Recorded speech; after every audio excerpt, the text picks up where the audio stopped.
Hello, welcome back to my channel. Today we're going to be making this chicken potato pot pie. It is so delicious. And also the reason I haven't been uploading lately is because I thought I had exam but they cancelled it, and also other reasons. And I'm also not going to be posting on a schedule. It's going to be pretty random. So all the measurements are in the description box down below.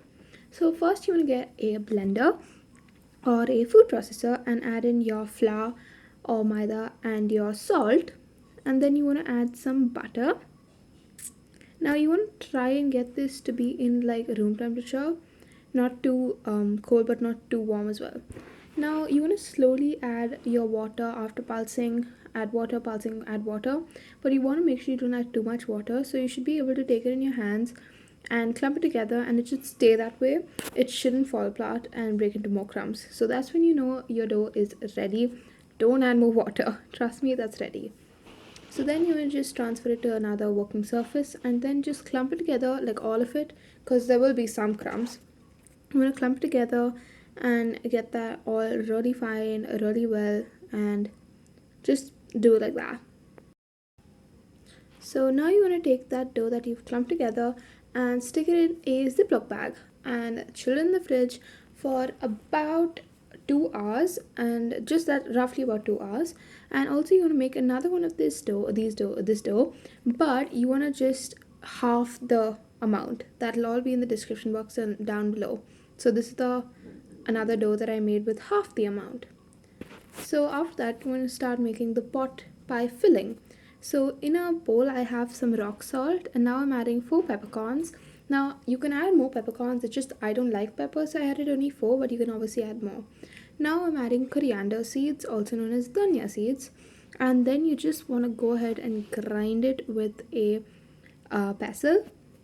And you also want to add some cumin seeds and grind it even more, and just keep grinding as much as you can until at least get some powdery sort of texture. Now you want to go to the stove, turn on the flame, and I guess this angle is a little too close to the flame, but anyway, add a pan on top and go ahead and add some oil. Now you want to use some oil such as vegetable oil or something that has like no taste type of oil. Don't add sesame oil or coconut oil, things like that, just won't taste very good. And then you want to add some chicken because this is a chicken pot pie. Now you want to cut your chicken into pieces, into cubes. Okay, so cubes is best for this recipe, and go ahead and just cook that on low flame, but make sure your pan was pretty hot before. So it should turn completely white, and also you want to just cook it for a little longer until you know that it's cooked.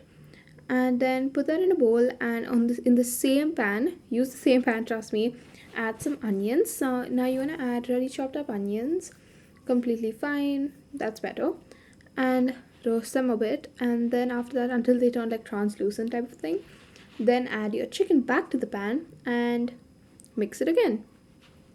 Really simple to do, super easy. Now the next step is gonna be me adding some vegetable stock. Now I get if you don't have vegetable stock, what you can do is you can add some, I have these magic masala soup cubes from Maggi, so I just made that and used that to make this sort of broth sort of thing. Now I'll put that in the description box down below for you to buy it. Now also before this I added a little flour to thicken the mixture. All of this in the description box down below. Now you want to cover it for some time, and this is how it will be, really thick and really gloopy. So you want to cover it for roughly about a minute, remove it and mix it a little bit, and it should be extremely thick. That's your main thing, you want it to be really thick.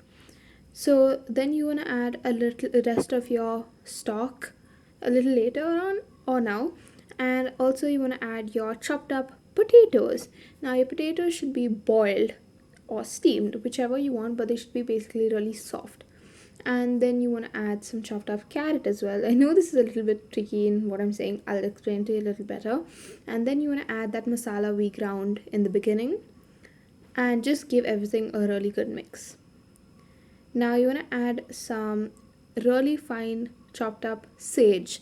Now that's a sort of like a leaf sort of thing that's really tasty. So you want to chop out one sage leaf and add that.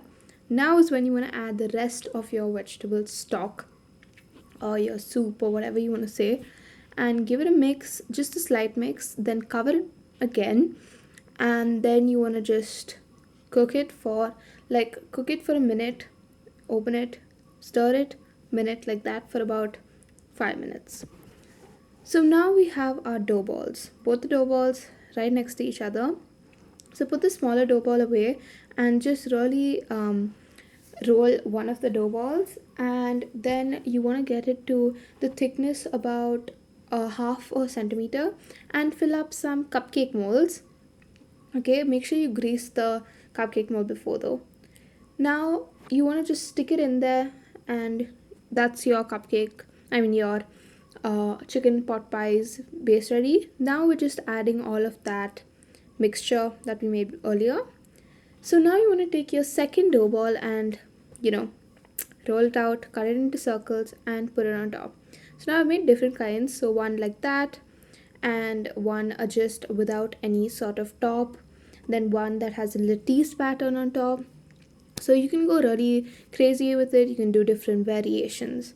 Now I also want to give credits to my sister because she helped me roll the dough. So this is how it looks, and you want to just get it out of the mold and you're done. This is extremely easy to make, and it's so simple, yet it tastes so good. Now all like the Maggi masala cubes and stuff are all in the description box down below. Thank you so much for watching. Bye.